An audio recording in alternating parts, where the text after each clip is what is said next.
Est-ce qu'on peut revenir en Gilgoul pour aider quelqu'un qui nous a aidés dans son ancien Gilgoul? Je ne reviens pas forcément pour arranger quelque chose, mais pour aider quelqu'un. Écoutez cette histoire extraordinaire que j'ai trouvée de façon complètement extraordinaire dans le Ben Ishraï, dans le Sefer Ben Yehoyada, dans Benayahu, dans le Sefer du Ben Ishraï et dans Masechet Souka. Il était une fois un garçon qui habitait Kaniré en Irak. Et ce garçon était un jeune bachour qui étudiait la Torah jour et nuit. Et son père l'encourageait à étudier la Torah. Il était heureux, content, magnifique. Et c'est, bien sûr, on grandit au fur et à mesure du temps et la parnassa commence à demander. Donc tous ses amis sont sortis donc de la yeshiva et ont commencé à faire ce qu'on appelle du business aujourd'hui. Et lui, il est resté. Pourquoi il est resté à la yeshiva? Parce que son père avait des moyens assez élevés pour pouvoir qu'il continue à étudier à la yeshiva.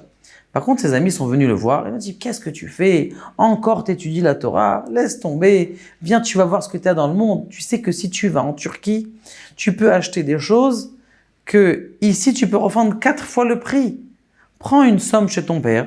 On va acheter des tapis, on va acheter des tissus, on va les revendre ici 4 fois le prix. Allez, s'il te plaît, viens, on y va, s'il te plaît. » Il dit « Mais j'ai pas besoin. » Jour, ses amis venaient le voir et il essayait de l'inciter. Un beau jour, il va voir son père, il dit « Papa, écoute, mon cher papa, j'ai décidé de sortir de la yeshiva et aller faire du business. » « Mais pourquoi mon fils, t'as pas besoin? Tu as tout ce que tu as besoin. Tu veux une glace, une voiture, du saumon fumé, tout ce que tu as besoin, tu peux l'avoir. » Il dit « Non, mais tu sais, non, je te refuse. » Bon, cet enfant, il commençait à rentrer dans une sorte de mélancolie, dans une sorte de dépression. Et le père qui voit que son fils rentre dans une dépression, il dit « Écoute mon fils, vas-y, allez, vas-y mon fils, je t'envoie avec quelqu'un, je t'envoie avec un de mes courtiers et tu vas très bien. » Cet enfant-là, il voit, il est content, il prend le bateau et ils arrivent là-bas en Turquie et il voit une belle ville, quelque chose qu'il n'avait pas vu avant. Et donc celui qui l'aide, donc il lui dit « Viens, on va chercher un hôtel où on peut trouver la nuit. » Très bien, il trouve un hôtel et entre-temps, ils entendent beaucoup de bruit dans la ville. Qu'est-ce qui se passe? Eh bien, un des grands rabbanim de la ville vient de décéder et bien sûr, c'est la levaya, c'est là l'enterrement. Eh bien, tout le monde suit le cortège et il voit que le cortège n'avance pas. Normalement, le cortège est censé avancer. Ça n'avance pas, on attend, bloqué.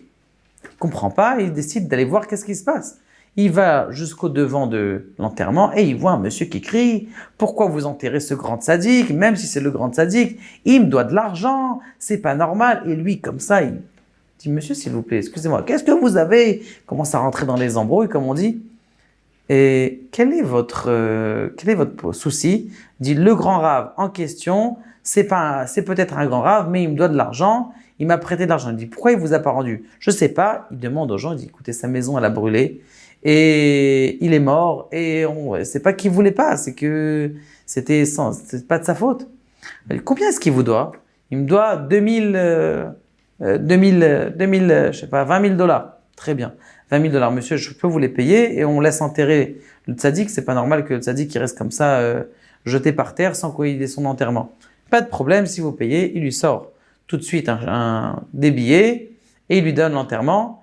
Il va voir son envoyé avec son ami là, avec qui son père il a envoyé. Il lui dit, regarde, on va pas rester une seconde de plus dans cette ville. C'est des malades dans cette ville-là.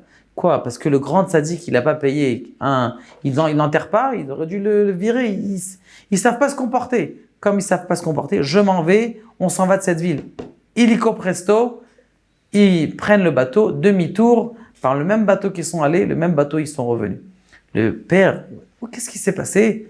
Pourquoi t'es arrivé? Même pas 2 jours de voyage, un jour aller, un jour retour, comment c'est passé? Et il lui raconte l'histoire. Il y avait un enterrement, ils sont complètement fous. Bon. Les copains, ils reviennent au minyan. Mais qu'est-ce que tu fais là? T'es déjà revenu? T'as acheté quelque chose? T'es resté 2 jours, 3 jours, 4 jours? Au moins achète quelque chose, regarde. Il dit non, c'est des fous.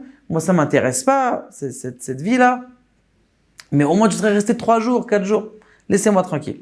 Ils reviennent un mois après et ils commencent à lui remettre dans la tête. Et tu sais, tu peux gagner 4 fois le prix et tu peux gagner, Jusqu'à un beau jour arrive où la même chose, il rentre en dépression et il redemande à son père, papa, écoute, je veux partir. Le père, il voit son fils triste et malheureux, il décide de l'envoyer encore avec ce même émissaire. Il retourne là-bas en Turquie et sur le port du quai du bateau, qu'est-ce qu'il voit? Un homme qui crie « Ouais, ouais, une jeune fille, une jeune fille ». Qu'est-ce qui se passe? Qu'est-ce qui se passe encore?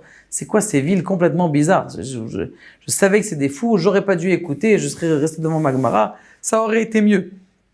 Bon,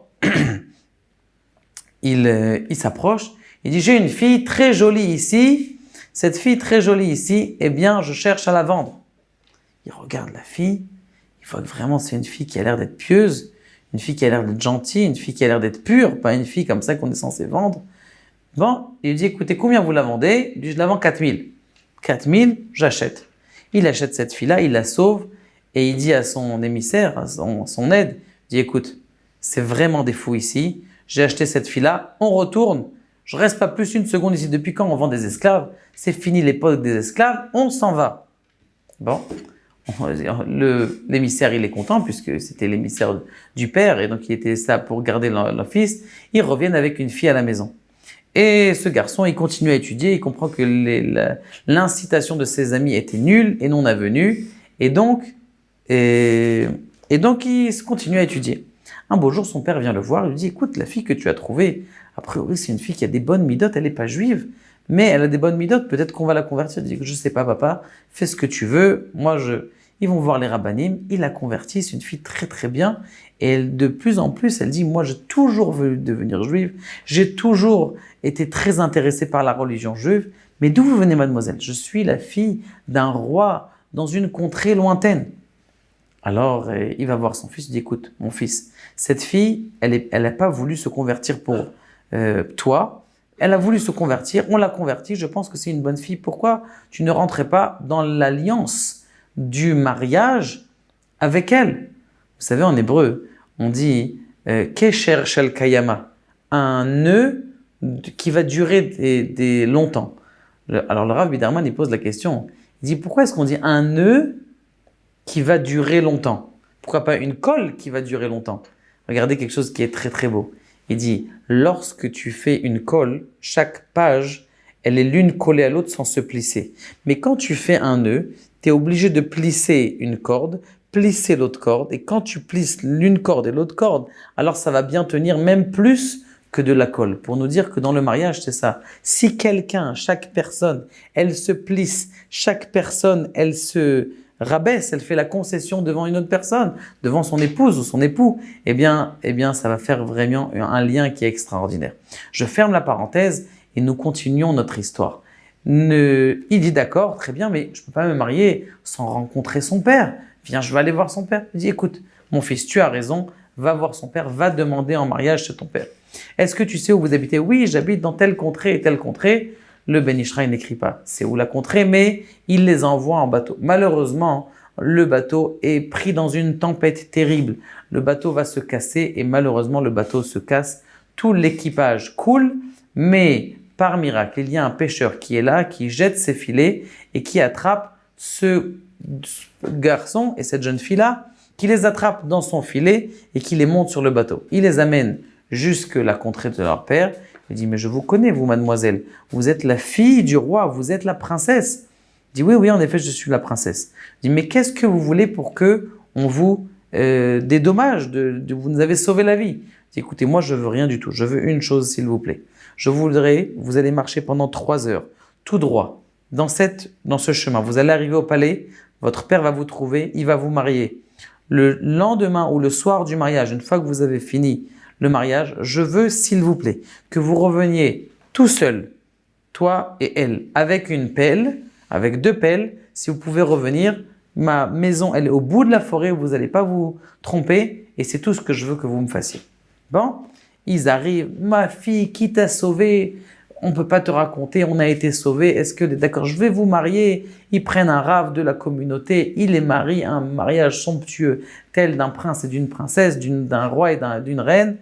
et ils se marient, Baruch Hashem. Bien sûr, ils ont de la karatatov, ils ont de la reconnaissance envers ce pécheur qui les a sauvés. Et le soir du mariage, après le mariage, eh bien, ils vont en calèche tout seuls vers le pécheur. Ils arrivent chez le pécheur. Je vous attendais.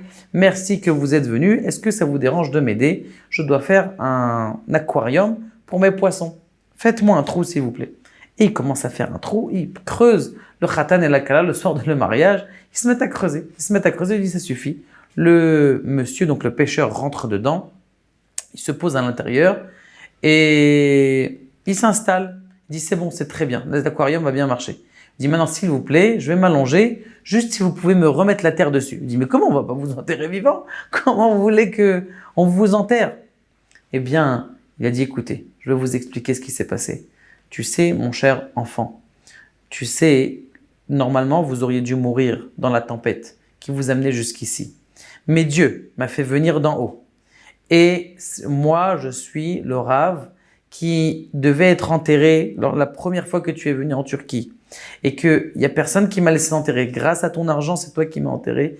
Donc, j'ai été obligé de revenir ici pour t'aider, pour te sauver, que tu te maries avec ton tikkun et ton gilgoul et avec ton âme sœur. Et grâce à ça que tu t'es marié avec ton âme sœur, eh bien, grâce à ça, eh bien, et vous allez vous marier et vous allez avoir des enfants qui sont tzadikim.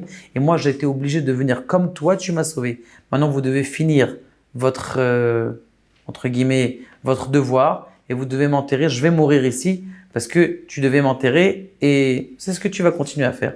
Donc, je m'allonge, la personne s'est allongée, il est mort, ils l'ont enterré et ils sont repartis dans la contrée il dit le Ben Ishraï, il dit regardez combien un acte de chesed est un acte qui est puissant, grand, géant, immense. Il dit encore plus que ça, le Ben Ishraï.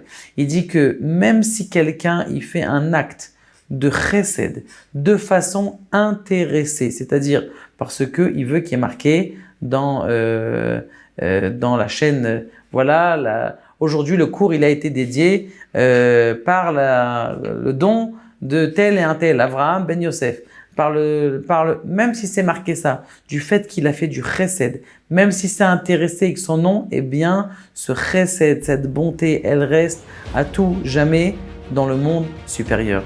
Que Kadosh Baruch Hu nous aide, Be'ezrat Hashem, et de comprendre que même quelqu'un qui est venu, on lui a fait du chesed, il peut revenir en Gilgoul juste pour aider quelqu'un d'autre. Baruch Adonai, Le'olam, Amen, Amen.